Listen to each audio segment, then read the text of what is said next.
என்ன பண்ணிட்டு இருக்கீங்க? 9,000. இதுக்கு எவ்வளவு கூலி?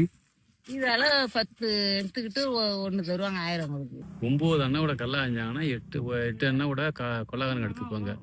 ஒரு அண்ணாவோட ஆஞ்சவங்களுக்கு கொடுப்பாங்க. சரிங்களா? அதில் சப்போஸ் ஒரு 6 அண்ணாவோட ஆஞ்சிருக்காங்கன்னா ஒரு 3/4 அண்ணாவோட சேர்த்து கொடுப்பாங்க. மன திருப்தியா கொஞ்சம் ஒரு அண்ணோட போட்டு 5 கல் அள்ளி போட்டால் அவங்களுக்கு மன திருப்தி வரும். அது கரெக்டாக ஒரு அண்ணோட திருப்தி வராது.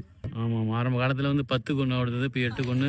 இப்போ அடுத்த வருடத்துலாம் 8 கொண்டுனா அவங்க எம்பல் அடிச்சு விடுவாங்க. 5 கொண்டு 6 கொண்டு தான். அதுவும் காலிலேருந்து வந்து கல்ல ஆயுதம் 6, 6:30க்கு 6:30 வருவீங்க. பொழுதோட 6, 6:30 போவோம். சம்பளம் அந்த மாதிரி எல்லாம் கிடையாது. சம்பளத்துக்கு வராது. ஆஹா. இது என்ன, இது கொஞ்சம் ஆசைப்பட்ட பொருள் தானே. இது போனா சாப்பிடலாம், இதுக்கு பணத்தை வாங்கிட்டு போய் ஒரு நாள் செலவு பண்ணணும், பசங்க திங்கிறது எல்லாருக்கும் கிடைக்கல. மல்லாட்டை ஆமா, சில பேர் போட்டுக்கவங்களுக்கு தானே கிடைக்குது. அதனால வந்து சம்பளத்துக்கு வராது. நிறைய பேர் இப்ப மிஷினுக்கு போறதுனால சனங்களுக்கு வேலை கிடைக்கல. இன்னும் கொஞ்ச நாள் போனா அந்த வேலையும் இல்ல. கல்ல கூட சனங்களுக்கு திங்கிறதுக்கு கம்படாது.